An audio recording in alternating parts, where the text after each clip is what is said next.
நண்பர்களுக்கு என்னுடைய அன்பான பணிவான வணக்கங்கள். என் பெயர் ஜான். நான் ஒரு குடிநோயாளி. இந்த குழு நண்பர்கள் அனைவருக்கும் என்னுடைய பணிவான நன்றிகளை தெரிவித்துக் கொள்றேன். எனக்கு ஒரு அற்புதமான ஒரு வாய்ப்பை ஒண்ணு கொடுத்திருக்கிறீங்க. இந்த ஏஏ தோழமை பரிந்துரைக்கக்கூடிய 12 படிகள் அடங்கிய மீட்படை செயல் திட்டத்தை வாரம் ஒரு படி நிலை பரிந்துரையாக எடுத்து யோசிக்கிறதுக்கு எனக்கு ஒரு வாய்ப்பு கொடுத்திருக்கிறீங்க.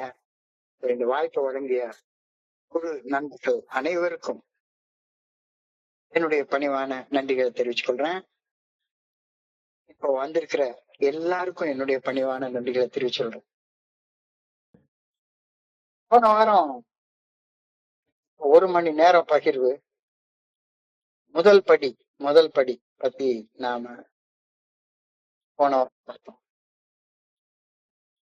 அதாவது இது என்னுடைய தனிப்பட்ட கருத்து. வழிமுறைகள் அப்படின்னு சொன்னா டைரக்ஷன்ஸ் அப்படின்னு என்றால் படிகள். நாம 12வது படியில எதிர்நோக்கக்கூடிய ஆன்மீக விழிப்புணர்வு அப்படின்ற இறுதி இலக்கை நோக்கி படிப்படியா ஒவ்வொரு படியா முன்னேறி போறோம். ஒவ்வொரு படியிலையும் ஒரு பரிந்துரை கொடுக்கப்பட்டிருக்கிறது. அது டைரக்ஷன் இல்ல, பரிந்துரை, ஒரு ஆலோசனை.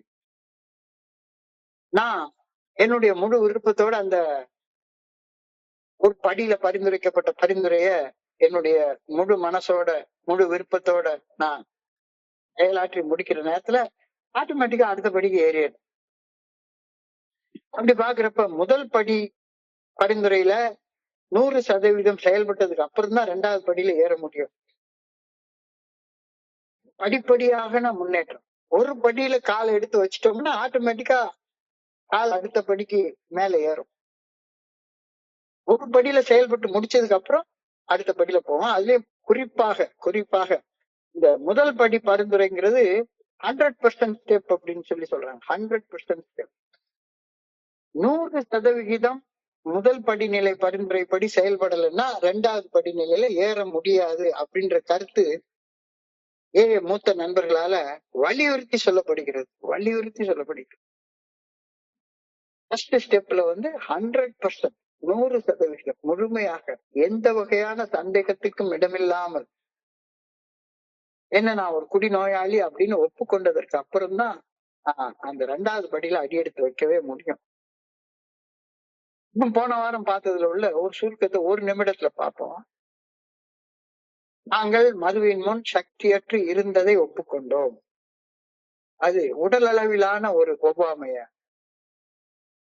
பிசிக்கல் கிரேவிங், உடல் அளவிலான ஒரு ஏக்கம், த பினாமினா ஆஃப் பிசிக்கல் கிரேவிங். அதாவது கொஞ்சோண்டு சாப்பிட்டுட்டா அது உடம்பு அளவுல ஒரு ஏக்கத்தை உண்டாக்கிறது.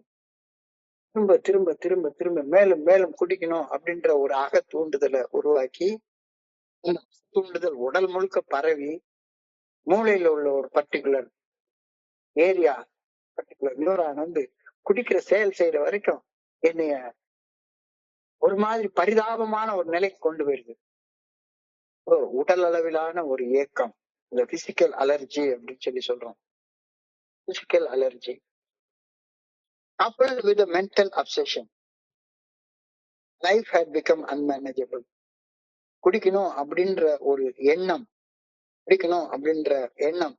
ஏதோ ஒரு அதீத உணர்வால தூண்டப்பட்டு விட்டுருச்சுதானா அந்த எண்ணத்தை கட்டுப்பாட்டுக்குள்ளார வச்சுக்கவே முடியல. இது உடல் அளவிலான ஒரு ஏக்கம், பிசிக்கல் அலர்ஜி, மனதளவிலான ஒரு அதிதீவிர மனவெறி, மென்டல் அப்சஷன், இது 2 சேர்ந்ததுனால குடிக்கிற செயலை செய்யறதற்காக நான் இருக்கிற நிலையில இருந்து எவ்வளவு தரம் தாழ்ந்த நிலைக்கு போயினாலும் குடிக்கிற செயலை செய்யறதுக்கு நான் தயாராயிடுறேன். அத ஆன்மீக வெறுமை நிலை, ஸ்பிரிச்சுவல் பேங்க்ரப்ட் ஸ்டேட் அப்படின்னு சொல்லி நாம பார்த்தோம். இதை நாம மட்டும் இல்ல, மருத்துவ விஞ்ஞானமே ஏற்றுக்கொண்டிருக்கிறது. Alcoholism is a physical allergy coupled with a mental obsession resulting in a state of spiritual bankruptcy. குடிநோய் என்பது உடல் அளவிலான ஒரு ஏக்கம், phenomena of physical craving coupled with, அதோட இணைந்தது எது?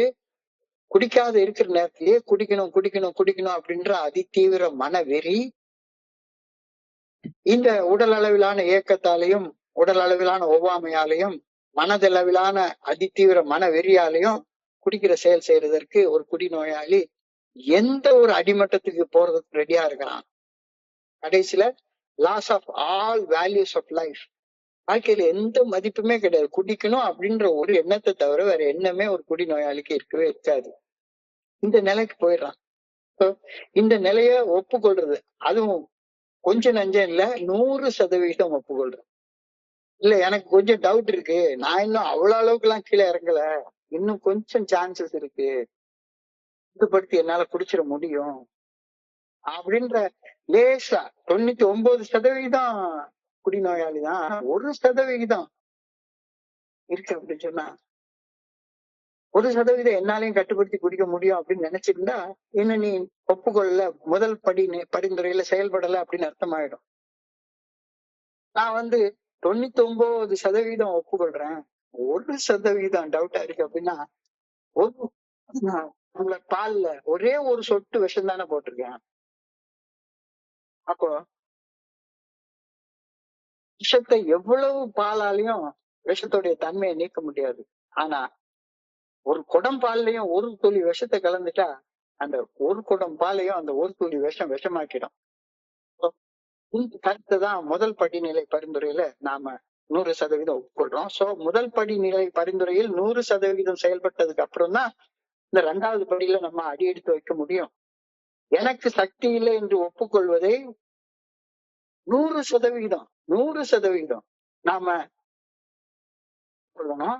100% ஒப்புக்கொள்றத இன்னொரு கோணத்துல இருந்து பார்த்தா, எனக்கு சக்தி இல்லை அப்படின்னா என்னை விட உயர்ந்த சக்தி எனக்குள்ளார அருவமாக மறைவாக உள்ள இருந்து என்னை இயக்குகின்றது அப்படின்ற உண்மையை என்ன அறியாம முதல் படியிலேயே நான் ஒப்புக்கொள்றேன்னு தானே அர்த்தமாயிடுது.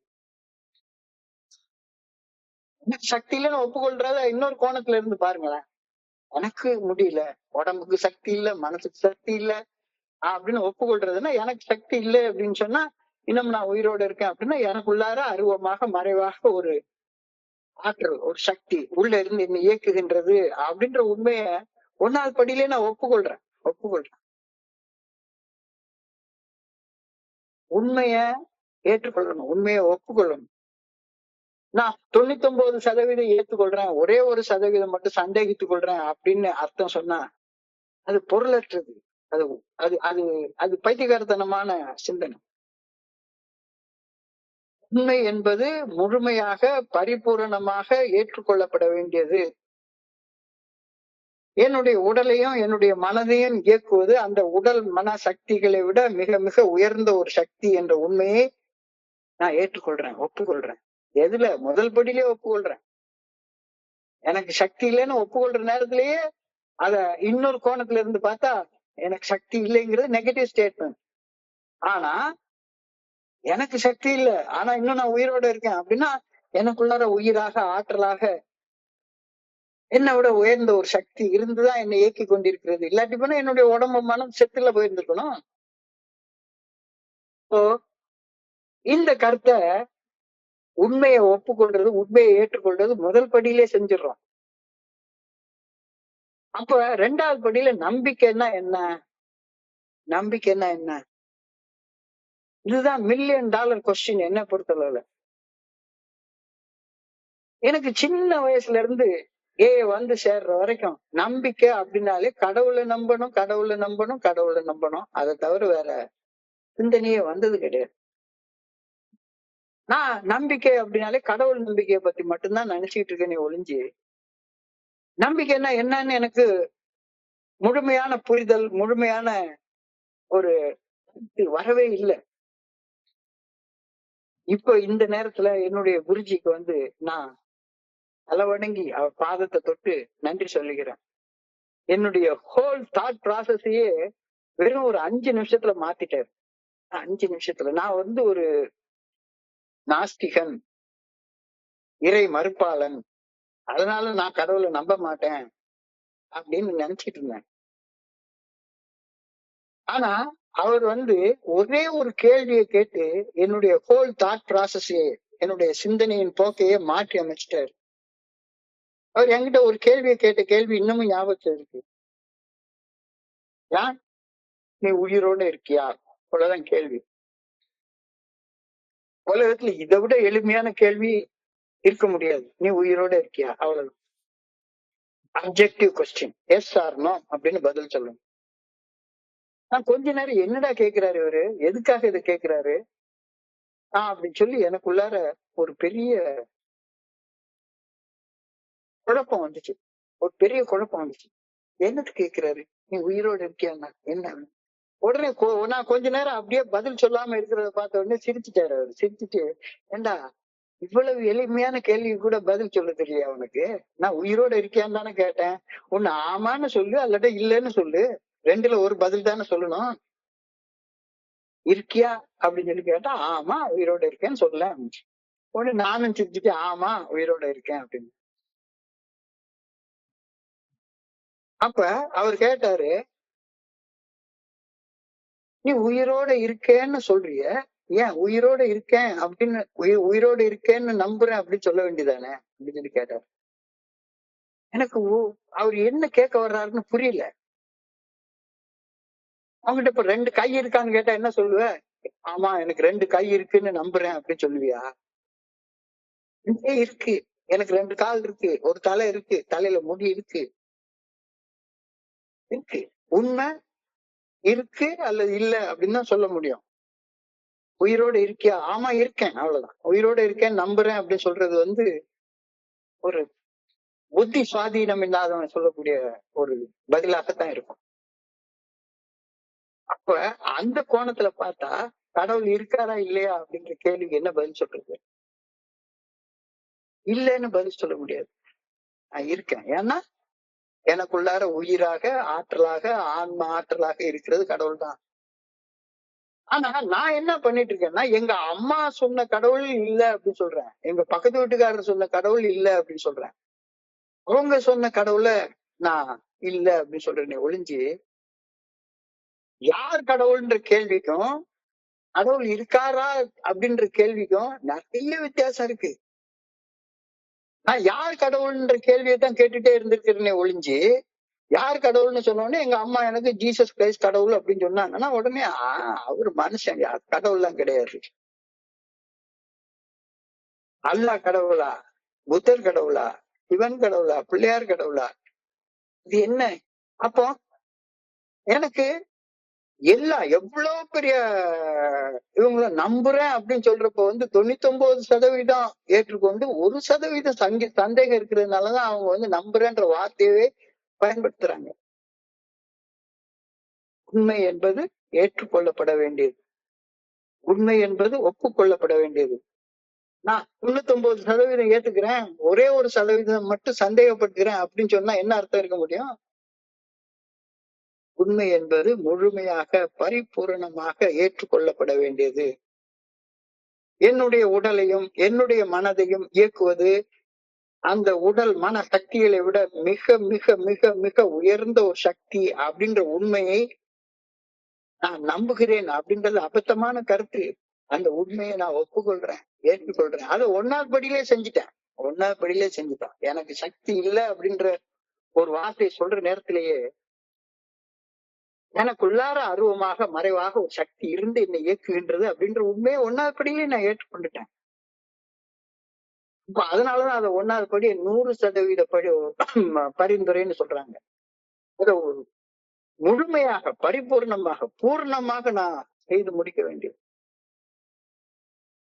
சிறு சந்தேகமும் இல்லாமல், கொஞ்சம் கூட சந்தேகம் இல்லாமல், உயிரோட இருக்கியா? ஆமா இருக்கேன். உனக்கு 2 கை இருக்கா? இருக்கு, அவ்வளவுதான். இங்க நம்பிக்கை அப்படின்றதுக்கு இடமே இல்லை. உண்மை என்பது ஏற்றுக்கொள்ளப்பட வேண்டியது, உண்மை என்பது ஒப்புக்கொள்ளப்பட வேண்டியது. கொஞ்சம் கூட சந்தேகம் இல்லாமல் பரிபூர்ணமாக முழுமையாக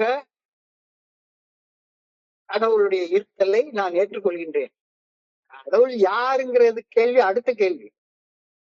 ஆனா அவர் இருக்காரா அப்படின்ற கேள்வி கேட்டா நாஸ்தியன் கூட இயற்கை அப்படின்ற பதில் இருக்கு அப்படின்னு தான் சொல்லுவான். கடவுளை மறுக்கிறவன் கூட நீ உயிரோடு இருக்கியான்னு கேட்டா நான் உயிரோடு இருக்கேன் நம்புறேன்னு சொல்ல மாட்டான். உண்மை உயிர்னா என்ன எவனுக்கும் தெரியாது. உயிரொன்று இல்லாமல் உடல் இங்கு நிலையாதே, உயிரெல்ல பொருள் என்று அலைபாய்ந்து திரியாதே. வாழ்க்கையின் வேர்களோ மிக ரகசியமானது. இந்த ரகசியத்தை நீ பொறுமையா கத்துக்கோ. ஆன்மீக விழிப்புணர்வுன்ற 12வது படியில நீ எனக்குள்ளார ஆண் ஆற்றல் உயிராற்றல் இருக்கின்றத பிறகு பார்க்கலாம். ஆனா இறைவன் இருக்கின்றாரா இல்லையா அப்படின்ற கேள்விக்கு இருக்கின்றார், அவ்வளவுதான். அதுக்கு மேல அப்போ என்னை விட உயர்ந்த ஒரு சக்தி இருக்குது அப்படின்றத நான் 2வது படியில ஒப்புக்கொள்ளல, 1வது படியிலேயே ஒப்புக்கொண்டுட்டேன். எனக்கு சக்தி இல்லை அப்படின்ற அந்த ஸ்டேட்மெண்ட இன்னொரு கோணத்துல இருந்து பார்த்தால், என்னை விட உயர்ந்த ஒரு சக்தி எனக்குள்ளார மறைவாக அருவமாக உள்ளிருந்து என்னை இயக்குகின்றது. அதுதான் இறைவனுடைய அருள். அருள் என்றால் அழகா ராமலிங்க வள்ளலார் அழகா சொல்லுவாரு, அருள் என்றால் அருவம் பிளஸ் உள் அருள். அருவம் என்றால் மறைவாக இருப்பது, மறைவாக உள் இருப்பது. எல்லாருக்குள்ளாரையும், எல்லா உயிர்களுக்குள்ளாரையும், எல்லா உயிர்களுக்குள்ளாரையும் இல்ல உயிரற்றதாக தோன்றக்கூடிய கல்லுக்குள்ளாரையும் ஒரு இயக்கம் இருக்கின்றது. கல்லுக்குள்ளும் ஈரம் உண்டு. அப்ப இங்க ஒரு ஸ்டேட்மெண்ட் அழகா சொல்லிட்டாங்க. உண்மை என்பது ஏற்றுக்கொள்ளப்பட வேண்டியது, 100% ஏற்றுக்கொள்ளப்பட வேண்டியது, 100% ஒப்புக்கொள்ளப்பட வேண்டியது. 99% உண்மையை ஒப்புக்கொண்டுட்டு 1% சந்தேகிக்கிறேன். அந்த சந்தேகத்துக்கு இடம் கிடையாது. எனக்கு அப்பாற்பட்ட சக்தி என்னை இயக்குகின்றது அப்படின்ற உண்மைய 100% ஏற்று நேரத்துல எனக்குள்ளார பிறக்கக்கூடிய ஒரு வகையான உள் உறுதி. அதுக்கு அப்படி என்னிலும் உயர்ந்த ஒரு சக்தியின் இயக்கம் குறித்த உண்மையை 100% ஐயமே என்று ஏற்றுக்கொள்ளும் போது, நான் மன தெளிவற்று செயல்படும் நிலையிலிருந்து மன தெளிவுடன் செயல்படும் நிலைக்கு மீட்டு வரப்படுவேன் அப்படின்ற நம்பிக்கைய இயற்கையாக இயல்பாக நான் வந்து அடைகின்றேன். எவ்வளவு அழகா பில்டபிள்யூ அந்த 2வது படிநிலை. இதுல செயல்படுறதுக்கு ஒண்ணுமே இல்லை. இது என்னுடைய மனசு தயாரிக்கக்கூடிய ஒரு பரிந்துரை, அவ்வளவுதான். இதுல செயல்பட ஒண்ணுமே இல்லை. ஆட்டோமேட்டிக்கா எனக்குள்ளார ஒரு உள் உறுதி உண்டாகுது. எப்ப நான் ஒண்ணுத்துக்கு உதவாம சக்தியற்று போனவன் அப்படின்றத முதல் படியில ஒப்புக்கொள்றேன். ஒண்ணுத்துக்கும் பிரயோஜனம் இல்லாத ஒரு ஆளு, ஒண்ணுத்துக்கும் பிரயோஜனம் இல்லாத ஒரு ஆளு, ஒரு 1/4 பாட்டில ஒழுங்கா குடிக்கிற சக்தி கூட எனக்கு கிடையாது. குடிக்கணும்ன்ற சிந்தனையை கட்டுப்படுத்தக்கூடிய சக்தி கூட எனக்கு கிடையாது. ஆனால் இப்ப அந்த சக்தி இல்லை அப்படி சொல்ற நேரத்திலேயே நான் எனக்குள்ளார உயர்வாக ஒரு மிகப்பெரிய இந்த பிரபஞ்சத்தை இயக்கக்கூடிய பேராற்றல் ஒண்ணு எனக்குள்ளார இருக்குது அப்படின்ற உண்மையை நான் ஏற்றுக்கொள்ளும் போது, மன தெளிவற்று பைத்தியக்கார மாதிரி செயல்பட்டு கொண்டிருக்கிற நிலையிலிருந்து தெளிவோட நிலையில செயல்படும் நிலைக்கு மீட்டு வரப்படுவேன் அப்படிங்கிறது பேர் நம்பிக்கை. அந்த நம்பிக்கை எவ்வளவு சதவீதம் இருக்கின்றத நீதான் சொல்லிக்கணும் அப்படின்னு சொல்லி என்னுடைய குருஜி சொல்லுவார். உண்மையை முழுமையாக ஏற்றுக்கொள்ளும் போது எனக்குள்ளார ஒரு உள் உறுதி உண்டாகுது. அந்த உள் உறுதிக்கு பேர் தான் நம்பிக்கை. அந்த நம்பிக்கைக்கு அடைவோம். இந்த வழிமுறையில இந்த படிநிலை பரிந்துரையில நம்பினோம் அப்படின்னு சொல்லவில்லை. we believed that God we will be restored to sanctity அப்படின்னு சொல்லல. we came to believe. we came to believe. அதாவது 1வது படியில காலடி எடுத்து வச்சுட்டு இப்ப 2வது படிக்கு வந்திருக்கோம். we came to believe. we came to believe. இந்த வழிமுறை நம்பினோம் என்று சொல்லவில்லை, நம்பிக்கையை அடைந்தோம் அப்படின்னு தெளிவா சொல்லுது, தெளிவா சொல்லுது. இந்த நம்பிக்கையை அடைய நாம் செய்ய வேண்டிய செயல் என்ன பண்ணணும்? நான் உயிரோட இருக்கேன்ற உண்மையை ஏற்றுக்கொள்ளணும், அவ்வளவுதான். இப்படி நோயாளின்னு ஏத்துக்கிட்டல அது மாதிரி நான் உயிரோட இருக்கேன், எனக்குள்ளார உயிராக ஆற்றலாக எனக்குள்ளார இறைவன் தான் இருக்கிறார் அப்படின்னு அந்த உண்மையை நான் ஏற்றுக்கொள்ளணும். அவ்வளவுதான் நம்பிக்கை அடைகிறதுக்காக நான் செய்ய வேண்டிய செயல். வேற ஒண்ணுமே கிடையாது. என்னுடைய குருஜி கேட்டாரு அப்பமே, ஏண்டா உயிரோடு இருக்கேன்னு சொல்ற, அப்ப உயிர்னா என்ன? உயிர்னா என்ன? உன்னை விட்டு உயிர் போயிடுச்சுதானா என்ன நடக்கும்? உன்னை விட்டு உயிர் போயிடுச்சுதானா என்ன நடக்கும்? இந்த உடம்புக்கு என்ன மதிப்பு உண்டு? ஒரு ஆட்டுக்குட்டிய உயிர் எடுத்துட்டா கூட அந்த ஆட்டுக்கறிய வந்து கிலோ 1000 ரூபாய்க்கு வித்துடலாம். 1000 ரூபாய்க்கு வித்துடலாம். என்னுடைய அந்த மனுஷ உடம்புக்கு ஒரு பிரயோஜனம் கிடையாது. ஒரு பிரயோஜனம் கிடையாது. உயிர் இல்லைன்னா உடம்புக்கு எந்த பிரயோஜனமும் கிடையாது. அழகா ஒரு பாட்டு, திருமந்திர பாட்டு அழகா சொல்லுவார். உயிர் போனதற்கு அப்புறமாக பெயரினை நீக்கி பிணமென்று பெயரிட்டு சூரியன் காட்டில் கொண்டு போய் சுட்டிட்டு நீரினில் மூழ்கி நினைப்பு ஒழிந்தனரே. அவ்வளவுதான், முடிஞ்சு போச்சுது. போன உடனே ஊரெல்லாம் கூடி ஒலிக்க ஓலமிட்டு எல்லாரும் ஆவு அப்படி இப்படின்னு அழுவாங்க.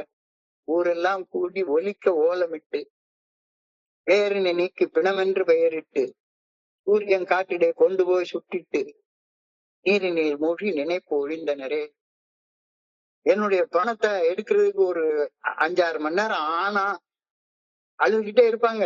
ஆனா பசிச்சா என்னுடைய மனைவி கையில, என்னம்மா இப்படி அழுதுகிட்டே இருந்தா போன உயிர் திரும்பி வந்துடுவா போகுது, இந்தா ஒரு கப் காஃபியை குடி, இருக்கிற வேலையை பாரு அப்படின்னு சொல்லுவாங்க. ஆட்டோமேட்டிக்கா சொல்லுவாங்க.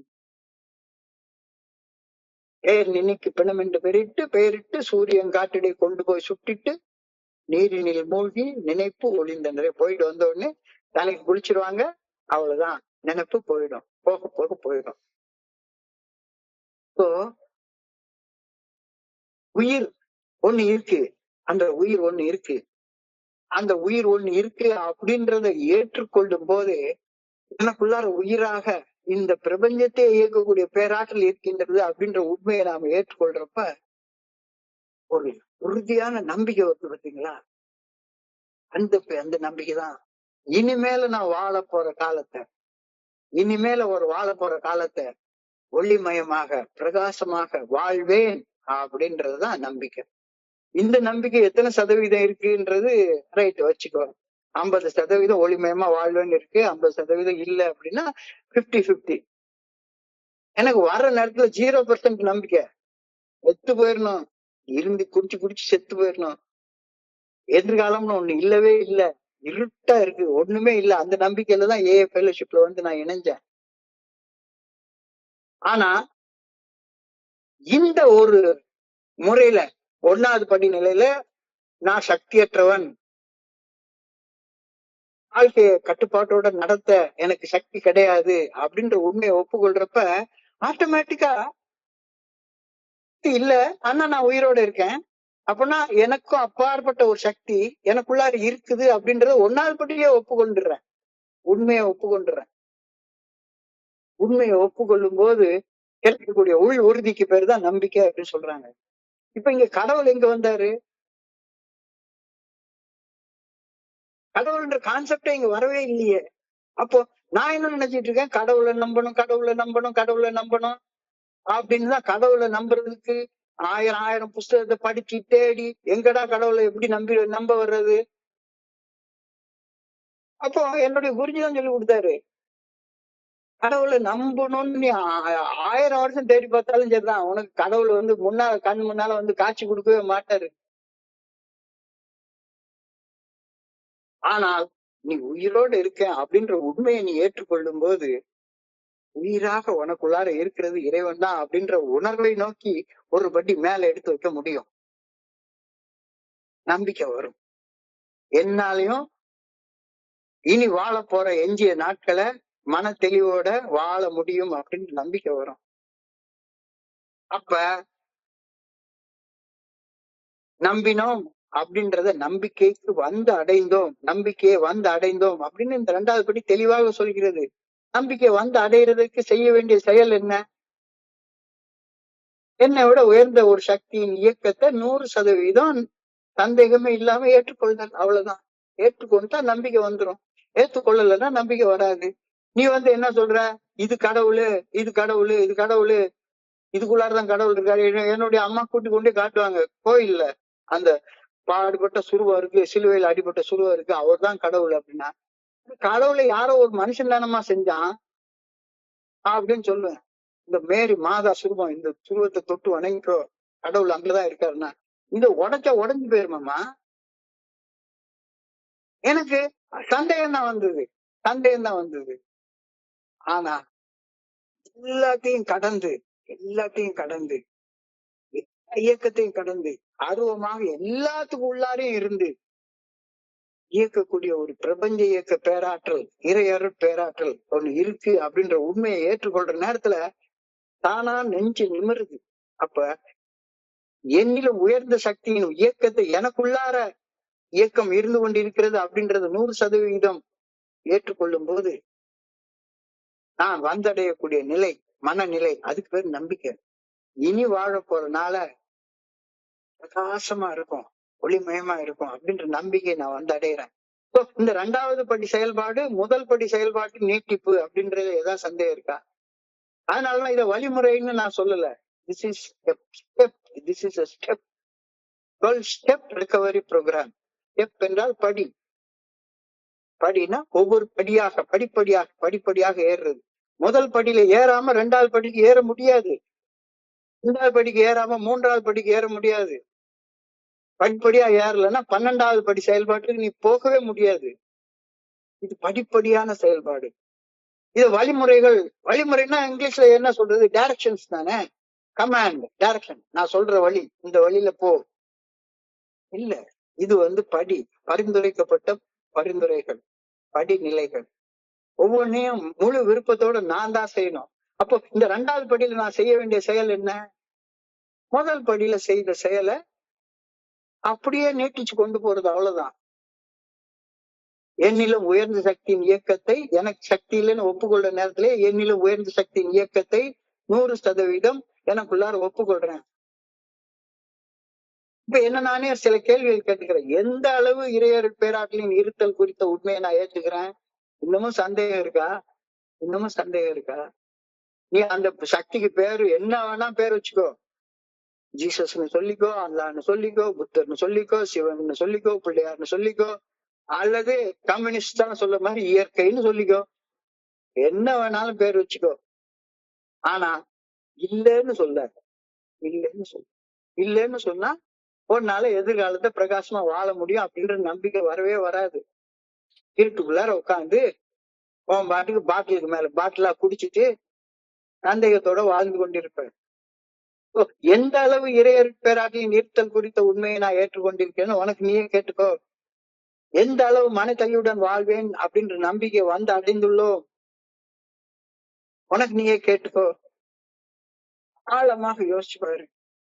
இந்த பிரபஞ்சத்தை இயக்கும் இறைவனுடைய பேராற்றலை சிறிதளவும் ஐயமின்றி ஏற்றுக்கொள்வது மட்டும்தான் என்னை மனத்தெளிவுடன் செயல்படும் நிலைக்கு மீட்டு வரும் என்ற உறுதியான நம்பிக்கைய நான் வந்து அடைஞ்சு ஆகணும். இல்லாட்டி போனா சரண்டருக்கு போக முடியாது, 3வது படிக்கு ஏற முடியாது. படிப்படியான முன்னேற்றம். 12 படிகள், 12 வழிமுறைகள் இல்ல, 12 படிகள். ஆன்மீக விழிப்புணர்வு என்ற 12வது படிக்கு போறதுக்கு ஒவ்வொரு படியாக ஏறி ஏறி போடும். டப்புன்னு ஸ்ட்ரெயிட்டா 1வது படி 12வது படி சான்ஸே இல்ல ராஜா, சான்ஸே இல்ல.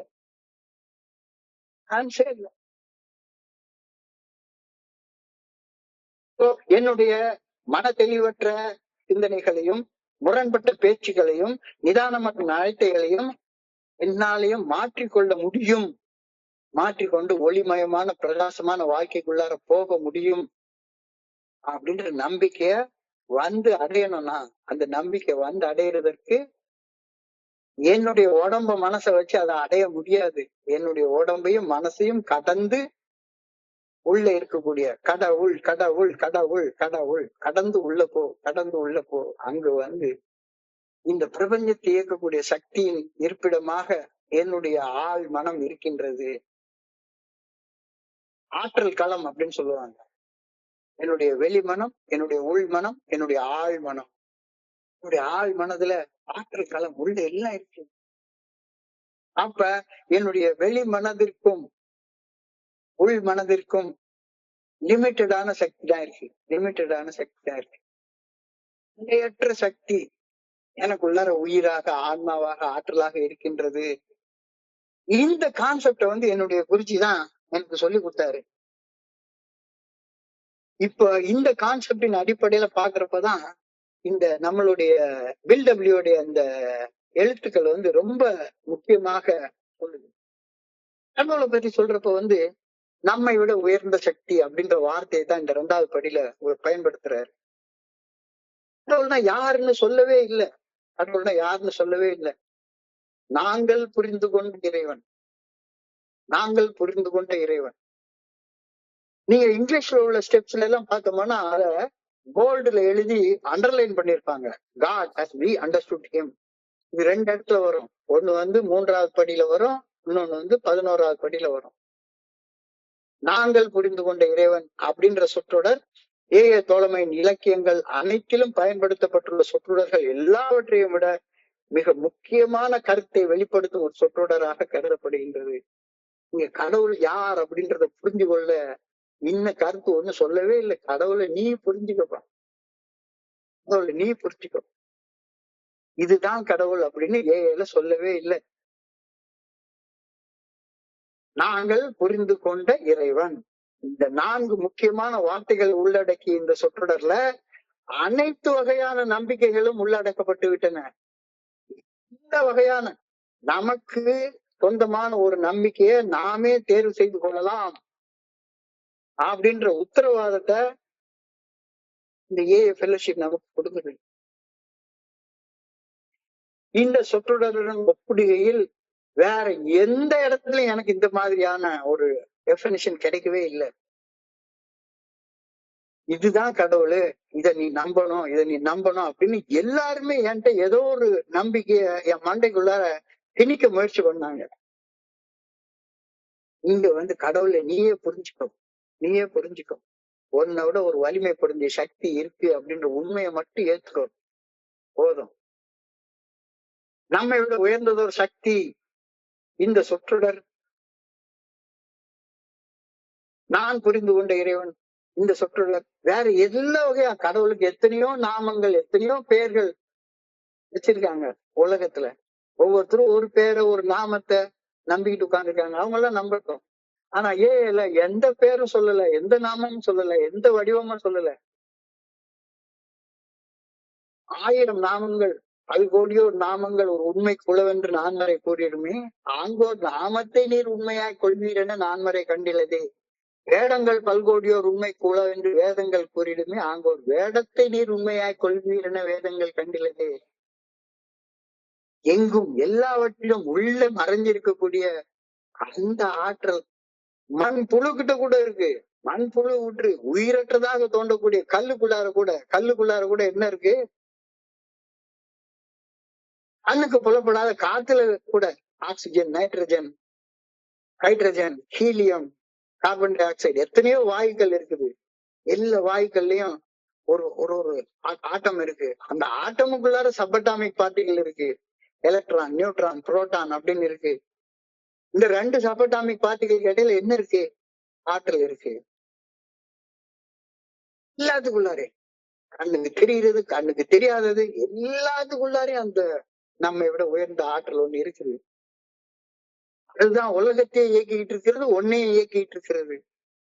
நான் என்ன நினைச்சிட்டு இருக்கேன், நம்பணும்னா யாரோ ஒருத்தவங்க சொன்ன கடவுளை நம்பணும், யாரோ ஒருத்தவங்க சொன்ன கடவுளை நம்பணும் அப்படின்னு நினைச்சிட்டு இருக்கேன். இந்த ஏஐல தான் எனக்கு அப்படிப்பட்ட ஒரு சுதந்திரத்தை கொடுத்திருக்காங்க. மறுக்கும் தன்மை உடையவர்கள் மற்றும் இறையர் பேராற்றலின் இருத்தலை சந்தேகிக்கும் அனைவருமே இந்த ஒரு வார்த்தையை சந்தேகிக்க எப்படி முடியும்? நம்பிக்கையோட வாழு வெள்ளைக்குள்ளார எல்லாரையும் இந்த ஒரு வார்த்தை கொண்டு வந்துரும். நம்பிக்கை இல்லாம இருக்கவே முடியாது. நம்பிக்கை இல்லாம இருக்குன்னா நீ சிந்திக்க மாட்டேங்கிற. ஒரு 39 வயசு வரைக்கும் அதை சிந்திக்கவே இல்லாத காரணத்தினாலதான் எனக்கு இந்த பிரச்சனை வந்தது. ஏஏ தோழமையில் இணைவரது வாழ்க்கையில இது போன்ற திருப்பு முனைகள் எல்லாருடைய வாழ்க்கையில ஒரு நாள் நடக்கும். இந்த 2வது படிநிலை பரிந்துரைய யோசிக்காம விட்டுட்டோம்னா மனசு தயாரே ஆகாது, மனசு பண்படுத்தப்படவே படாது. ஏஏ ஃபெல்லோஷிப்ல வர்ற நேரத்துல எல்லாரும் சேர்ந்திருக்கிற அத்தனை பேரும் hopeless state of body and mind, மனசுலயும் உடம்புலயும் கொஞ்சம் கூட நம்பிக்கை இல்லாத ஒரு நிலையில தான் சேர்ந்தோம். கொஞ்சம் கூட நம்பிக்கை இல்லாத ஒரு நிலையில தான் சேர்ந்தோம். இந்த நம்பிக்கை இல்லாதவங்க மனசுல நம்பிக்கையை ஊட்டுற ஒரே கேள்வி, ஏய் உயிரோட இருக்கல்ல, உயிரோட இருக்கல்ல, அது போதாதா, அது போதாதா? நம்பிக்கை வந்து அடையிறதற்கு உண்மையை ஏற்றுக்கொள்ளணும்டா. நீ உயிரோட இருக்கேன்னு நான் அந்த உண்மையை நீ ஏத்துக்கோ போதும். நான் ஒரு தடவை என்னுடைய பேத்திகள் ஊர்ல இருந்து வந்திருக்கிற நேரத்துல நல்லா சாப்பிட்டு முடிச்சுட்டு சின்ன பிள்ளைங்க 2 பேரும், ஒருத்திக்கு 10 வயசு, இன்னொருத்திக்கு 7 வயசு, 2 பேரும் தாத்தா தாத்தா ஜாலியா இருக்கும், ஒரு பாட்டு போட்டு டான்ஸ் ஆடுவோமா அப்படின்னு சொன்னாங்க. போட்டுருவோமே அப்படின்னு சொன்னேன். உடனே அவ கொஞ்சம் நல்லா ரிதம் உள்ள ஒரு பாட்டை போடுங்க தாத்தா அப்படின்னு. உனக்கு என்ன பாட்டுமா நீயே சொல்லு அப்படின்னா, அவ ஒரு பாட்டை எங்கேயோ கேட்டிருக்கா. அவங்க ஃப்ரெண்டு ஸ்கூல்ல போட்டப்ப அந்த ஃப்ரெண்டு போட்டிருக்க, ரக்கிட்ட ரக்கிட்ட ரக்கிட்ட ரக்கிட்ட அப்படின்னு ஒரு பாட்டை போட சொல்லி சொன்னாங்க. உடனே நானும் யூடியூப்ல இருந்து அந்த பாட்டை டவுன்லோட் பண்ணி போடுறேன். பாட்டை போட்ட உடனே அங்க இருந்து என்னுடைய மனைவி ஓடி சின்ன குழந்தைகளுக்கு சொல்லி கொடுக்குற பாட்டா இது, அவங்களுக்கு நம்பிக்கையோட இருக்கிறதுக்கு ஏதாச்சும் ஒண்ணு சொல்லி கொடுப்பீங்களா, கடவுளை பத்தி சொல்லி கொடுப்பீங்களா, இதை விட்டுட்டு ரக்கிட்ட ரக்கிட்ட ரக்கிட்ட ரக்கிட்ட இந்த பாட்டை போடுறீங்களே அப்படின்னு சொன்னா, இம்மா பிள்ளைங்க கேக்குது, நல்லா குதிச்சு குதிச்சு டான்ஸ் ஆடுது, ஆடட்டுமே, சந்தோஷமா இருக்குது, ஆடட்டுமே அப்படி சொன்ன உடனே அந்த பாட்டுல உள்ள வரி வந்துச்சு.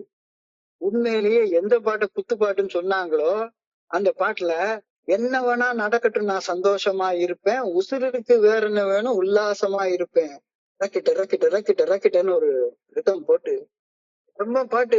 அந்த 2 பேரும் ஜாலி. அந்த பிள்ளைகளுக்கு அந்த பாட்டுடைய வரி தெரிஞ்சதோ இல்லையோ, ஏழுக்கல்ல வயசான எனக்கு தெரியலன்னா எப்படி, என்ன வேணா நடக்கட்டும், எந்த சூழ்நிலையில வேணாலும் இருக்கட்டும், 1 கோடி ரூபாய் கடன் இருக்கா இருக்கட்டும், உடம்புல இவ்வளவு நோய் இருக்கா இருக்கட்டும், என்ன வேணா நடக்கட்டும், இந்த என்னுடைய பரிதாபமான நிலை நான் மூஞ்சி தூக்கி வச்சிட்டு இருக்கிறதுனால போறதே இல்ல. சந்தோஷமாயிரு, ஆனந்தமாயிரு, உசிருக்கு வேற என்ன வேணும், உயிரோட இருக்குல்ல, இன்னும் உயிர் இருக்குல்ல, 2 கை இருக்குல்ல, 2 கால் இருக்குல்ல, இதயம் துடிக்குது இல்ல, கண்ணு பாக்குது இல்ல, காது கேக்குது இல்ல, உசிறு இருக்குல்ல, உசிருக்கு வேற என்ன வேணும் உல்லாசமா இருப்பேன். அப்பதான் நம்பிக்கையை அடையிறதற்கு எவ்வளவு ஒரு அழகான வரி. அந்த கவிஞன் இப்படி நினைச்சு எழுதுனானா என்னன்னு எனக்கு தெரியாது. ஆனா அந்த நேரத்துல, இந்த நேரத்துல என்ன வேணா நடக்கட்டும் நான் சந்தோஷமா இருப்பேன், உசுருக்கு வேற என்ன வேணும் உல்லாசமா இருப்பேன். நம்பிக்கையை முழுமையான வலிமையுடன் பெறுவதை முற்றிலும் முடியாத நிலையில் வாழ்ந்து கொண்டு இருப்பதாக அந்த நேரத்துல எனக்கு தோற்றம் தந்தது. அப்ப அந்த நேரத்துல நான் சந்தேகத்தோட தான் வாழ்ந்து கொண்டிருந்தேன். அதெல்லாம் முடியவே முடியாது. என்ன இருக்கு வாழ்றதுக்கு ஒண்ணுமே இல்ல, வாழ்றதுக்கு ஒண்ணுமே இல்ல. ஏய் உசுறு இருக்குல்லடா, உசுறு இருக்குல்லடா, உசுறு இருந்து என்ன பண்றது, அது மசுருக்கு கூட பிரயோஜனப்படாது அப்படின்னா ஒரு வெட்டித்தனமா பதில் சொல்லிட்டு உட்கார்ந்து இருந்தேன். நம்பிக்கை நம்பிக்கை நம்பிக்கை அடையணும். ஐயத்தில் வாழும் மனிதர்களுக்கு நம்பிக்கையை அடைவது பெரிய டவுட்டா இருக்கும். சந்தேகத்துல வாழக்கூடிய மனிதர்களுக்கு நம்பிக்கையை அடைவது மிகப்பெரிய நிகழ்வாகவே அமையும். ஆனா நீ ஒண்ணும் செய்யாத, நீ செயல்படக்கூடிய தோழமையின் குழுவையே உன்னுடைய உயர்ந்த சக்தியா எடுத்துக்கோ. கடவுளை நம்ப முடியலன்னாலும் பரவாயில்ல, 1935 வருஷம் ஜூன் மாசம் 10ஆம் தேதி வெறும் 2 பேரு குடிக்காம வாழ முடியும் அப்படின்ற நம்பிக்கையோட சந்திச்சு 5 மணி நேரம் 5 நிமிஷம் பேசலாம்னு ஆரம்பிச்சு 5.5 மணி நேரம் பேசி இன்னைக்கு உலகம் முழுக்க கோடிக்கணக்கான மக்கள் இந்த குடிநோயின் பாதிப்புல இருந்து மீண்டு வாழ்வதற்கு மூல காரணமாக அமையக்கூடிய ஒரு தோழமைய நிறுவித்தாங்க. எங்கேயோ எனக்கு பார்த்ததே இல்லாத ஊரு அக்ரான் அப்படின்ற ஊர்ல 1935 வருஷம் மே மாசம் 10ஆம் தேதி 2 பேர் சந்திச்சாங்க. வாழ்றதுக்கான ஒரு வாழ்க்கையை நெறிய வகுத்தாங்க, வாழ்ந்து காட்டினாங்க. தோழமையின் குழுவையே என்னுடைய உயர்ந்த சக்தியாக உருவகப்படுத்தி அதனை சார்ந்து செயல்படும் போது இருளடைந்த பாதையில் பயணித்த என்னுடைய வாழ்க்கை ஒளிமயமான பாதையில் பயணிக்க வைக்க முடியும் அப்படின்ற நம்பிக்கை எனக்கு வந்துச்சு. இப்ப எதையாச்சும் ஒண்ணு உன்னுடைய உயர்ந்த சக்தியாக எடுத்துக்கோ. நம்பிக்கை வரும். உன்னுடைய குரூப் எடுத்துக்கோ, அல்லது புடிச்சு வச்சா பிள்ளையாருன்னு நம்பு, புடிச்சு வச்சா பிள்ளையாருன்னு நம்பு, ஏதாச்சும் ஒண்ணு நம்பு நம்பு. ஸோ தோழமை பரிந்துரைக்கக்கூடிய 12 பள்ளிகள் அடங்கிய மீட்படையும் செயல் திட்டம், இது இது மேல நம்பிக்கை வரணும்னா இத வாழ்க்கையா வாழ்ந்தவெல்லாம் செத்து போற வாழ்க்கையில இருந்து எந்தமோ ஒரு வாழ்க்கையை கண்ணால பாக்குறது தான் நம்ம சீயிங் இஸ் பிலீவிங் அப்படின்னு சொல்லுவாங்க. அதை பார்த்தா தானே நம்ப. செத்து போற நிலைமையில 14/2/1997 அன்னைக்கு இருந்த ஒரு ஆள் கூட ஒரே ஒரு சின்ன கட்டிங் குடிச்சிருந்தா செத்து போயிருக்க வேண்டிய நிலையில இருந்தால் இன்னைக்கு 1 மணி நேரம் மூச்சு குடிச்சிட்டு பேசுற லெவலுக்கு எனக்கு ஆற்றலையும் சக்தியும் கொடுத்து நம்பிக்கையோட வாழ வச்சு இன்னைக்கு இந்த 70வது வயசு நெருக்கிட்டு இருக்கேன். யாரு கொடுத்தா யாரு கொடுத்தா இந்த நம்பிக்கைய? எனக்கு என்னுடைய குருஜியும் என்னுடைய ஸ்பான்சரும் புத்தகங்களும் இப்ப ஏன் முன்னால இந்த பகிர்வை கேட்டுட்டு இருக்கிற நீங்களும் கொடுத்ததுதானே இந்த நம்பிக்கை.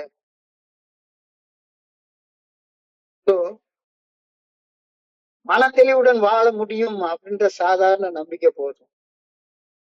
இனிமேல வாழ போற நாளை, ஆனா அதை எவ்வளவு நாள் விடு, இன்னைக்கு ஒரு நாள், இந்த 24 மணி நேரம் பைத்தியக்காரத மாதிரி வாழ மாட்டேன் அப்படின்னு நம்பினா போதும். இன்னைக்கு இந்த 24 மணி நேரம் 24 மணி நேரம் பைத்தியக்கார மாதிரி பொய் சொல்ல மாட்டேன், பைத்தியக்கார மாதிரி குடிக்க மாட்டேன், பைத்தியக்கார மாதிரி சிகரெட் குடிக்க மாட்டேன், பைத்தியக்கார மாதிரி தீனி திங்க மாட்டேன், பைத்தியக்கார மாதிரி போன் பிக்சர் பார்க்க மாட்டேன். இந்த 24 மணி நேரம். ஆனா இது எனக்கு ஒரு சாதாரணமா ஒரு கோயிலுக்குள்ளார கடவுள் இருக்காருன்னு நம்ப முடிஞ்ச எனக்கு சிகரெட் குடிக்காம வாழ முடியும் அப்படின்ற நம்பிக்கை வர மாட்டேங்குது. போன் பிக்சர் பார்க்கலன்னா செத்து போயிடும் அப்படின்னு எனக்கு தோணுது. மன தெளிவுடன் வாழ முடியும் என்ற சாதாரண நம்பிக்கை போதுமானது. நம்மிலும் உயர்ந்த சக்தி, நாங்கள் புரிந்து கொண்ட இறைவன் ஆகிய சொற்றொடர்கள் ஆன்மீகத்தோடைய உச்சத்தை தொட்டவங்களுக்கு மட்டும்தான் இந்த சொற்றொடர்கள் எல்லாம் கிடைக்கும். ஆன்மீகத்தில் ஈடுபடுவதற்கு எல்லையற்ற வாய்ப்புகளை இது உருவாக்கி தருது. இந்த ஓடுது இறைவனை நீ புரிஞ்சுக்கோ. உங்க அம்மா புரிஞ்சு கொண்ட இறைவன் உங்க அம்மாவுக்கு, அப்பா புரிஞ்சு கொண்ட இறைவன் அப்பாவுக்கு, நீ புரிஞ்சு கொண்ட இறைவன் உனக்கு. புரிஞ்சுக்கோ. இந்த எளிமையான நம்பிக்கையூட்டும் செய்தியை அவதிப்பட்டு கொண்டிருக்கிற மக்களுக்கு எடுத்து சொல்வதுதான் நம்மளுடைய வேலை. எளிமையான நம்பிக்கையூட்டு நற்செய்திய நமக்கு சொல்லுது. இத புரிஞ்சு கொள்றது பெரிய சவாலாக இருக்குது. ஆனா கொஞ்சம் ஒரு புனிதமான இடத்துல, புனிதமான மௌனத்துல கண்ணை மூடி ஒரு 5 நிமிஷம் சிந்திச்சு பார்த்தா எல்லாமே சால்வ் ஆயிரும். என்னால அன்போட, அமைதியோட, நிம்மதியோட, ஆனந்தமா, சந்தோஷமா, சிரிச்சுக்கிட்டே இன்னைக்கு ஒரு நாள் வாழ முடியும் அப்படின்றதுதான நம்பிக்கை.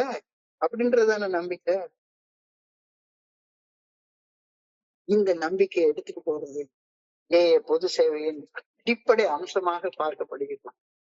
உனக்கு உள்ளார நம்பிக்கை இல்லைன்னா நீ நம்பிக்கை எங்க இருந்து எடுத்துட்டு போவ? குடிநோயால கஷ்டப்பட்டு கொண்டு அதிலிருந்து விடுபட வழி தெரியாது தவித்துக் கொண்டிருக்கும் குடிநோயாளிகளுக்கு மிகுந்த அக்கறையுடன் கூடிய அந்த நம்பிக்கைய, அந்த விழிப்புணர்வை நாம கொடுக்க வேண்டியது நம்மளுடைய கடமையாக அமைதா இல்லையா? அப்ப நீ முதல்ல நம்பணும். தோழமையின் உதவியுடன் ஒரு தனி மனிதன் தனக்குள் ஒரு முழுமையான குணாதிசய மாற்றத்தை பெற்று அந்த மாற்றத்தை தன்னில் தக்க வைத்துக் கொள்வதற்கு தேவையான செயல்களை செய்யணும்னா நம்பிக்கை வேணும். நம்பிக்கை வந்து அடையாம இதெல்லாம் நடக்காது. நம்பிக்கையின்மை லேக் ஆஃப் ஃபெய்த் நம் உள்ளத்தில் நிலவும் அந்த லேக் ஆஃப் ஃபெய்த், நம்பிக்கையின்மை குறித்த ஒரு புதிய பார்வைய தோழமையில இணைந்து செயல்படும் போது ஒவ்வொருத்தரும் பெற்றுக்கொள்ளலைன்னா நீ இந்த படியை திரும்பியே பார்க்கல. 1வது படியில ஏறி ஒரு லிப்ட்ல ஏறி 12வது படிக்கு போயிடுற. ஒரு படியா ஏறி போகணும்னு உனக்கு தோணவே இல்லை. இங்கே எலிவேட்டரோ லிப்டோ அதெல்லாம் கிடையவே கிடையாது. படிதான் உண்டு. அந்த படி இல்லைன்னா நம்பிக்கையின்மையை உள்ளத்துக்குள்ளாரே வச்சுக்கிட்டு நீ போய் உட்காந்து ஒரு ஒரு ஊர்லயும் போய் உட்காந்து நான் போஸ்டர் ஓட்டுனேன், இதை கொட்டேன், அதை கொடுத்தேன் அப்படின்னு சொல்லி செஞ்சுட்டே இருந்தேன்னா உனக்கு நம்பிக்கை இல்லை, அவனுக்கு நம்பிக்கை இல்லை. ஊர் ஊரா சுத்துறது, கோழிக்கறி திங்கிறது, இதுக்குதான் நான் படைக்கப்பட்டேன். அந்த வேலையை தானே நம்ம குடிக்கிற காலத்துல செஞ்சுட்டு இருந்தோம். குடிக்கிற காலத்துல நம்ம திங்காத சோறா, சுத்தாத ஊரா, எத்தனை இடத்துல விதவிதமா ஊர் ஊரா சுத்தி சுத்தி சோறு தின்றுருக்கோம், குடிச்சிருக்கோம். அதே வேலையை செய்யறதுக்கு அங்க வந்திருக்கோம் இல்ல. இங்க நம்பிக்கையோட வாழ்றதுக்காக வந்திருக்கோம். நம்பிக்கையோட வாழ்றது வந்திருக்கோம். இன்னமும் அவன் நம்பிக்கையோட இருக்கக்கூடாது. எத்தனையோ லட்சம் பேர் இன்னைக்கு வந்து தோழமைக்குள்ளார இணைஞ்சிட்டாங்க, இணைந்து செயல்பட்டு இருக்காங்க. அப்ப எல்லாரும் வந்து மதுவின் முன் சக்தியற்று இருந்ததை ஒப்புக்கொள்றது, வாழ்க்கை கட்டுப்பாடு இல்லாம இருந்ததுன்ற ஒப்புக்கொள்றது, அதை ஒப்புக்கொள்றாங்க. ஆனா நம்பிக்கை என்னாலையும் பரிபூர்ணமான சந்தோஷத்தோட, நிம்மதியோட, நிறைவோட வாழ முடியும் அப்படின்ற நம்பிக்கை நம்மள எத்தனை பேருக்கு இருக்குன்றது ஒரு $1,000,000 கொஸ்டின். $1,000,000 கொஸ்டின். என்னுடைய குடிநோய்க்கு அடிப்படை காரணம் என்னுடைய குணக்கோளாறு. நான் தான் என்னுடைய கடந்த காலத்துல செய்த செயல்களுடைய விளைவை இன்னைக்கு அனுபவிச்சுட்டு இருக்கிறேன். இத கூட நம்ப முடியல என்னால. இல்ல, நான் என் வாழ்க்கை எப்படி மோசமா போயிருக்குதுன்னா என் பொண்டாட்டி காரணம், எங்க அப்பா காரணம், எங்க அம்மா காரணம், அது காரணம், இது காரணம், ஆட்டுக்குட்டி காரணம், இந்தியன் கவர்மெண்ட் காரணம், தமிழ்நாடு கவர்மெண்ட் காரணம். இந்த கவர்மெண்ட் மட்டும் மாறிடுச்சுன்னா என் வாழ்க்கை சரியா போயிடும். எது மாறினாலும் நீ மாறாத வரைக்கும் உன் வாழ்க்கை சரியா போறதே இல்லை. உனக்குள்ளார இறைவனை நீ புரிந்து கொள்ளாத வரைக்கும், உனக்கு அப்பாற்பட்ட ஒரு உயர்ந்த சக்தி உன்னை இயக்குது அப்படின்ற உண்மையை ஒப்புக்கொள்ளாத வரைக்கும் எதுவுமே சரியாகாது. எதுவுமே சரியாகாது. உன்னுடைய குணக்கோளாறுகளை நேர்கொள்ளக்கூடிய சக்தி எல்லாம் உனக்கு கிடைக்கவே கிடைக்காது. எல்லாம் பார்த்தோம்னா பில்டபிள்யூ ஒரு ஸ்டாட்டிஸ்டிக்ஸ சொல்றாரு. இதுல கூட்டம் கூட்டமா இருக்கோம்னா உண்மையிலே நானா திருநெல்வேலியில பாக்குறேன், எங்க ஊர்ல பாக்குறேன். 100 பேர் வந்தாங்கன்னா 5 பேர் தங்குறாங்க, 95 பேர் போயிடுறாங்க. இது உலகம் முழுக்க இதே நிலைமை தான் பில்டபிள்யூ எழுதுறாரு. இவ்வளவு பேர் வந்து சேர்ந்திருக்காங்க அப்படின்னு மார்த்தட்டி சொல்லிக்கிற நாம ஏக்குள்ளார வந்துட்டு உள்ள தங்க முடியாம போனதுக்கு காரணம் என்ன? ஏன் உள்ளுக்குள்ளார ஏக்குள்ளார தங்க முடியாம போறது அப்படின்னா, யாருமே இங்க நம்பிக்கையோட வாழ்றத பார்க்கவே இல்லை. நம்பிக்கையோட இருந்தா அப்படியே முக மலர்ச்சியோட, நிமிர்ந்த நன்னடை, நேர்கொண்ட பார்வை, குடிச்சிட்டு இருந்த மனுஷங்களா இப்படிலாம் இருக்காங்க, என்னமோ பெருசா பண்றாங்க, என்ன பண்றாங்க அப்படின்னு தெரிஞ்சுக்கணும். நம்பிக்கை வந்து அடைந்தார்கள். நம்புன்னு சொல்லவே இல்லை, நம்புன்னு சொல்லவே இல்லை, இதை நம்புன்னு சொல்லவே இல்லை, இவர்தான் கடவுள்னு நம்புன்னு சொல்லவே இல்லை. அமெரிக்காவில இருந்து வந்த மதம் தான், நீ ஜீசஸ் கிரைஸ்ட் தான் கடவுளா நம்பு அப்படின்னு சொல்லவே இல்லை. அல்லது எங்க போனாலும் சரிதான் இதுதான் கடவுள்னு நம்புன்னு சொல்லவே இல்லை. நம்பிக்கைக்கு வந்து அடை. நான் இனி வாழ போற நாள மகிழ்ச்சியா, சந்தோஷமா, நிம்மதியா, நிறைவா சிரிச்சுக்கிட்டே எல்லாரு கூட நட்போட, அன்போட, வெறுப்பு இல்லாம, மனக்கசப்பு இல்லாம, பகைமை இல்லாம வாழ முடியும்னு நம்பு. என்னுடைய குரூப்ல உள்ளவங்ககிட்ட எல்லாம் எல்லாம் சொல்றாங்க, நாம சொல்றத சொல்லிட்டோங்க, அவன் வர்றதும் வராததும் அவன் கையில இருக்கு. நம்மளுடைய 12 ஸ்டெப் தோல்வி அடைஞ்சு போச்சு அப்படின்னா அந்த 12 ஸ்டெப் தோல்வி அடைஞ்சதுக்கான முழுமையான காரணத்தையும் புதிய நண்பர் மேல சுமத்துவது சரியான அறிவுரையாக இருக்க முடியாது அப்படின்னு பில்டப்ல சொல்றாரு. நம்பிக்கை வந்து அடைய முடியாமல் தோல்வி உணர்வுடன் விலகி செல்பவர்கள் பெரும்பாலோர் ஏன் அவங்களுக்கு கிடைக்கல அப்படின்னா, அந்த நம்பிக்கையை நம்ம அவங்களுக்கு பகிர்ந்து கொடுக்கவே இல்லை. இங்க வந்தாதான் சும்மா கிண்டலும் கேலியும் பண்றதுதான் காலமும் பொழுதும் ஓடிட்டே இருக்கு. கதை பேசுறதுலயே காலத்தையும் பொழுதையும் ஓட்டிட்டு இருந்தோம்னா நம்பிக்கை எங்கிருந்து வரப்போகுது? சோ தோல்வி உணர்வோட தோழமையின் செய்தி கிடைச்சி இங்க வந்துட்டு விலகி செல்வோர்கள் பெரும்பாலோர் தங்களுக்கு அத்தியாவசியமான தேவைப்பட்ட அந்த அன்புடனான ஆதரவு, நம்பிக்கை அதை பெற்றுக்கொள்ளாத காரணத்தினாலதானே விலகி போறாங்க. இதை கவனிக்கிறியா அப்படின்னு பில்டபிள்யூ நம்ம கிட்ட கேட்கிறாரு. நாம் தான் அவர்களை ஏஏ தோழமையை விட்டு விலகிச் செல்வதற்கான முதன்மையான காரணமாக அமைகின்றோம். நம்பிக்கையற்றவர்கள் என இருமன தன்மையுடன் வாழ்ந்து வேதனையை அனுபவித்து வாழும் நண்பர்கள் அவர்கள் உள்ளத்தில் ஆழமாக தொடர்பு கொள்ள நாம தவறிவிட்டோம். நம்மள நம்பல, நம்பிக்கையை நமக்கு கொடுக்கவும் முடியல, நம்பிக்கையை வந்து அடையல, அடைஞ்ச நம்பிக்கை கொடுக்கல. ஏன்னா வெறுமன ஊர் சுத்துறதுக்கும் சோறு திங்கிறதுக்கும் ஏஐக்கு வந்திருக்கோம் நினைச்சா எல்லாருமே நம்மளோட அதிகமா ஊர் சுத்தி சோறு தின்னு குடிச்சுட்டு சோறு தின்னு வாழ்ந்துட்டு வந்தவங்கதான் வந்திருக்காங்க. அவங்களுக்கு மறுபடியும் நீ அங்க போ, அந்த அனிவர்சரிக்கு போ, இந்த அனிவர்சரிக்கு போ, உனக்கு நம்பிக்கை கிடைக்கும் அப்படின்னு சொல்றது தவறான டைரக்ஷனை கொடுக்கறதாக இருக்காதா? பெரும்பாலான தருணங்களில் இந்த உண்மையை நாம் கவனிக்க தவறி விடுகின்றோம். நான் சொல்லல, பில்டபிள்யூடைய வார்த்தை இது. இங்க எல்லாருமே மனிதர்கள் மேல உள்ள ஒற்றுமை, மனிதர்களோடு கொள்ளக்கூடிய ஒற்றுமையை பத்தி அதேதான் நம்ம ஒற்றுமைன்னு நினைக்கிறோம். தோழமையின் தத்துவங்களோடு கொள்ளக்கூடிய ஒற்றுமையை பத்தி நீ பேசவே இல்லை. Personal recovery depends upon AA unity அப்படின்னு சொல்றாங்க. தனி மனிதன் குணமடைவது அந்தந்த தனி மனிதன் ஏஏ தோழமையின் தத்துவங்களோடு நம்பிக்கை வைத்து செயல்படுவதை சார்ந்து அமையும். நான் ஆன்மீகத்தில் முன்னேறுகிறேன் என்று கூறிக்கொண்டு அவதிப்படுவோரின் ஆன்மாவுடன் தொடர்பு கொள்ள தவறுபவர்களை ஆன்மீக முரட்டுத்தனமும் ஆன்மீக ஆணவமும் வன்முறை மனப்பான்மையும் கொண்டிருப்போர் என்று வேற யாரையும் சொல்ல முடியாது. இன்னைக்கு ஒரு ஒரு சினிமா பார்த்தேன். அந்த சினிமால ஒரு மனுஷனுடைய மனசுக்குள்ளார வன்முறை வயலன்ஸ் அது உள்ள ஊறி போய் இருக்குது. வயலன்ஸ்னா என்ன? அந்த மென்டல் அப்சஷனை தான் வயலன்ஸ்னு சொல்றோம். தீவிர மன வெறி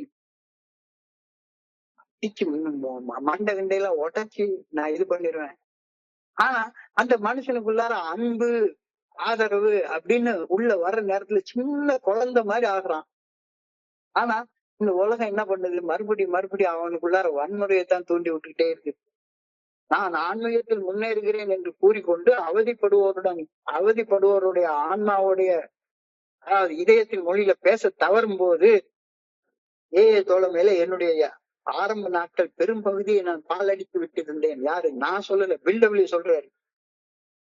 இந்த வகையான தன்னுணர்வற்ற ஆன்மீக ஆணவத்தால் ஏஏ தோழமையில் என் ஆரம்ப நாட்களை பெரும் பகுதியை நான் பாலடித்து விட்டிருந்தேன். நான் புரிந்து கொண்ட இறைவன் எல்லோரும் புரிந்து கொண்ட இறைவனாக இருந்தாக வேண்டும் என்ற முரட்டு பிடிவாதம் பல சமயங்களில் மறைவாகவும் வேறு சில சமயங்களில் பண்படாத ஒழுக்கமற்ற நிலையாகவும் என்னில் இருந்தது. எவ்வகையிலும் எனது முரட்டு பிடிவாதத்தை மரணம் வரை இட்டு செல்லும் அளவு என்னை சிதைத்திருந்தது. நம்பிக்கையை அடைய போராடி கொண்டிருக்கும் என் சக நண்பர்களுடனான எனது உறவு முறையையும் அந்த மூர்க்கமான மனநிலை சிதைத்திருந்தது. இந்த மனநிலை 12 படிகள் அடங்கிய மீட்படையும் செயல் திட்டத்தில் நான் செயல்படுவதை மட்டும் பாதிக்கவில்லை, அது என் சக மனிதர்களிடம் நான் கொண்டிருக்கும் உறவு முறையை வெகுவாக பாதித்திருந்தது. கொண்டாட்டி கூட 25 வருஷம் கழிச்சதுக்கு அப்புறமா சரியான உறவு முறை கொண்டு வர முடியலன்னா என்னையா பண்ணிட்டு இருக்க ஏல அப்படின்னு சொல்லிட்டு பில்டபிள்யூ நம்மளை பார்த்து கேட்கிறாரு. இப்பொழுதும் கூட என்னை சக மனிதர்களிடமிருந்து பிரிக்கும் மதிலை கட்டி எழுப்பும் வார்த்தைகளை நான் உச்சரிக்கத்தான் செய்கிறேன். Do what I say, do what I say. நான் சொல்வது போல செய், நான் நம்புவது போல நம்பு. இல்லைன்னா உனக்கு நான் உதவி செய்ய மாட்டேன், இல்லைன்னா நீ நாசமா போயிடுவ. இந்த வார்த்தைகளை தானே சொல்லிட்டு இருக்கேன். எங்க இருந்து நம்பிக்கை வரும்? Do what I say. Tough love அப்படின்னு எங்க இருந்து கண்டுபிடிச்சாங்க அந்த வார்த்தைன்னு தெரியல. Tough love. How can love be tough? How can love be tough? ஆன்மீக ஆணவம்.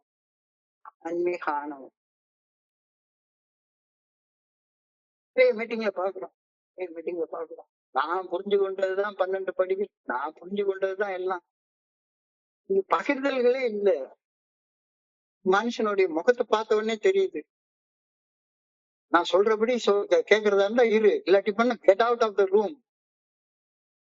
நிறைய இடங்களை நான் கேட்டிருக்கிறேன். என்னடா எப்படி நம்பிக்கையை கொடுக்கும்? ஒரு தடவை பில்டபிள்யூ எழுதுறாரு அவருடைய இந்த ஃபெய்த் அப்படின்ற ஒரு கட்டுரையில எழுதுறாரு. ஒரு மீட்டிங் 2 பேர் பேச கூப்பிடுறாங்க.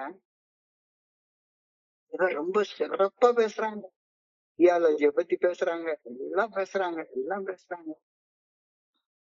நண்பர்களே, நாங்கள் சொல்வதை கேளுங்கள். நாங்கள் மட்டுமே ஏஏ தோழமை உண்மையாக பிரதிபலிக்கின்றோம். உங்கள் நன்மைக்காக நாங்கள் கூறுவதை பெற்றுக் கொள்ளுங்கள். இப்படின்னே பேசிட்டே இருந்தோம். ஒர்க் ஷாப் எடுக்கிறேன், அதை எடுக்கிறேன், இதை எடுக்கிறேன். நம்பிக்கை இல்லாம எப்படிப்பா? நம்பவும் இல்ல. வீட்டுக்குள்ளார போனா பிரச்சனை. வீட்டுக்குள்ளார போனா பொண்டாட்டி கூட நம்ப வைக்க முடியல. பொண்டாட்டி பிள்ளைகளை கூட நம்ப வைக்க முடியாத நிலையில எப்படி ஏஐக்குள்ளார இன்னொரு கஷ்டப்படுற குடிநோயாளிகிட்ட நம்பிக்கையை உன்னால உருவாக்க முடியும்? நம்பிக்கை எப்படி விதைக்க முடியும்?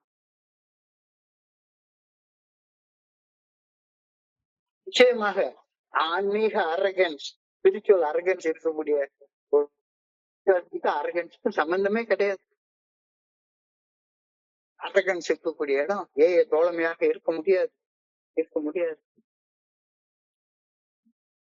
அப்ப நம்பிக்கை விதைக்க வேண்டிய இடத்துல அவநம்பிக்கை விதைச்சோமானா சில நேரங்கள்ல ஒரு மனிதன் அவனுடைய உயிரையே விட்டுறான்.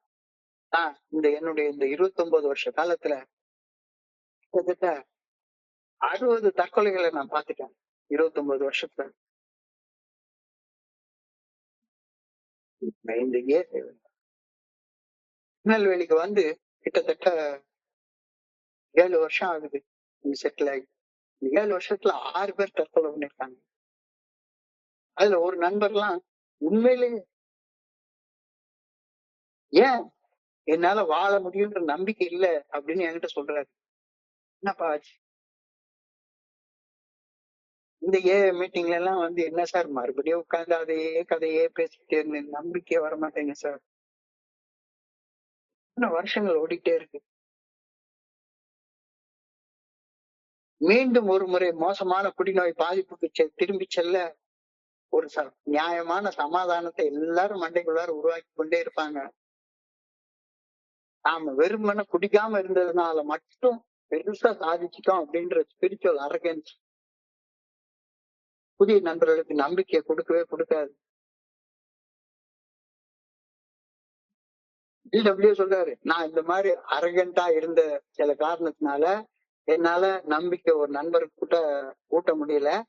கடைசியாக அவரை பாக்குறப்ப அவரு கண்ணீர் விட்டு அழுகிறாரு. ஆனா கூட மீட்படைய முடியாத எல்லைக்கு போயிட்டாரு. வரமில்லை.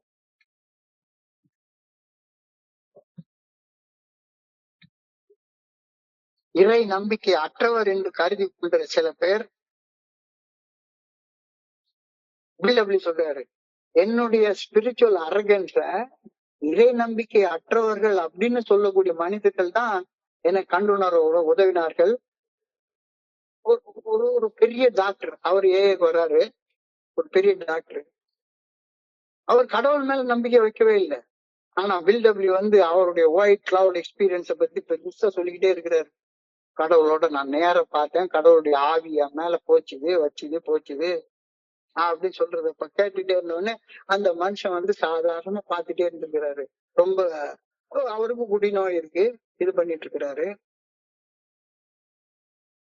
ஆனா ஒரு பர்டிகுலர் ஸ்டேஜ்ல அவர் கூட பேசுறப்ப இவரு அதாவது இந்த ஒரே ஒரு குரூப் நிறுவிட்டு நான் இந்த குரூப் நிறுவனம், நான் சொன்ன மாதிரிதான் இந்த குரூப் கேட்கணும் அப்படின்னு நமக்கு இருந்ததுன்னா பில்டபிள்யூக்கு எவ்வளவு அளவுக்கு ஸ்பிரிச்சுவல் அரகன்ஸ் இருந்திருக்கணும்னு பாருங்க. அந்த ஸ்பிரிச்சுவல் அரகன்ஸ் இருந்ததுன்னு பில்டபிள்யூ அவர்களே ஒப்புக்கொள்றாரு.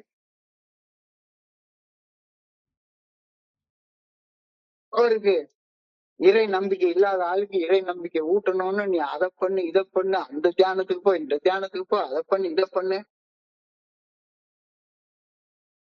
அப்ப ஒரு பர்டிகுலர் ஸ்டேஜ்ல குடிநோயால அந்த மனுஷன் இறந்து போயிட்டாரு. பிடபிள்யூ அவர்கள் அந்த மனுஷனுடைய மனைவி கிட்ட போறாரு. மனைவி கிட்ட போனா அந்த மனுஷன் ஒரு பெரிய டாக்டர். எத்தனையோ பேருக்கு இலவச மருத்துவம் பண்ணிருக்காரு. குடிக்கிறதுனால அவருடைய உடம்பு பாதிக்கப்பட்டிருக்கிறது. அப்போ அவர்கிட்ட சொல்றாங்களாம், அந்த டாக்டர் ஹீஸ் அ சர்ஜன். இவன் ஒரு ஆக்சிடென்ட் ஆகி வயிற்றுல ஒருத்தனுடைய ஒரு ஏதோ ஒரு பாகம் குட்டிருச்சுது. ஆபரேஷன் பண்ணி எந்த இடத்துல இருக்கு 5 மணி நேரம் போராடுவாங்க. அந்த ரத்தத்தை எல்லாம் பார்த்து எந்த இடத்துல கரெக்டா போய் குத்தி இருக்குது அப்படின்னு ஒரு 5 மணி நேரம் ஆபரேஷன் பண்ணி முடிச்சுட்டு வெளியே வந்தா அந்த மனுஷனுக்கு சாப்பிட தோணவே தோணாது. கொஞ்ச நேரம் நிம்மதியா தூங்கணும்னா ஒரு பெங்க போட்டு தூங்கலாம்னு பெரிய டாக்டர் தான், பெரிய டாக்டர் தான். அந்த டாக்டருக்கு இப்படிப்பட்ட ஒரு பழக்கம் இருக்குது, பழக்கத்துக்கு அடிமையாகி போயிட்டாரு. இவர் அவர்கிட்ட போய் குணக்கோளாறுகள், அதாவது வாழ்க்கையில் ஏற்படக்கூடிய அருவறுப்புகள், அசிங்கங்கள், அவமானங்கள், பயங்கள் இதை பத்தி சொல்றதை விட்டுவிட்டு கடவுளை நம்புறது, இப்படி பண்றது, அப்படி பண்றது, இவர்தான் கடவுள், கடவுளை நம்பணும் அப்படின்னு பேசிட்டே இருந்தோம்னா ஒண்ணும் பண்ண முடியல. அப்ப அவர்கிட்ட இருந்து பில்டபிள்யூ கத்துக்கிறாரு. இந்த மனுஷனுக்கு நான் நம்பிக்கை ஊட்டுறது, கடவுள் நம்பிக்கை பத்தி பேசியிருக்கவே கூடாது அப்படின்ற கருத்தை தெளிவாக சொல்றாரு, தெளிவாக சொல்றாரு. ஆனா கடைசி காலத்துல என்னுடைய சொந்த ஆன்மீக விழிப்புணர்வு எனக்கு உறுதியானது ஒரு நம்பிக்கையை உருவாக்கி கொள்ள உதவிய வகையில் நான் எண்டுல பேர் பெற்றவன். ஆனாலும் கூட யார் இது? பில்டபிள்யூடைய வார்த்தை, பில்டபிள்யூடைய வார்த்தை. நான் அடக்கத்துடனும் ஞானத்துடனும் செயல்படவில்லை. என்னுடைய உறுதியான நம்பிக்கை குறித்து தற்பெருமையுடன் பறைசாற்றுவதில் தான் என்னுடைய கவனத்தை செலுத்தினேன். வாழ்க்கையின் சீர்மிகு லட்சியங்கள் பற்றி கவனம் என்னிட்ட இல்லாம இருந்துச்சு. இதெல்லாம் ஒரு அற்புதமான வார்த்தைகளை சொல்ல வர்றாரு. ஃபர்ஸ்ட் ஆஃப் ஆல் நம்புன்றது என்னால நிம்மதியா என்னுடைய எஞ்சிய நாட்களை வாழ முடியும். கோவப்படாம, பயப்படாம, பொறாமப்படாம, சந்தேகப்படாம, அதீத காமவசப்படாம, சோம்பேறியாக இல்லாம வாழ முடியும். ஆணவம் இல்லாம, கழிவிறக்கம் இல்லாம, பேராசை இல்லாம வாழ முடியும். கேட்டா இதெல்லாம் இப்படி எல்லாம் ஏன் வாழணும்னு கேள்வி கேட்டா என்ன பதில் சொல்றது?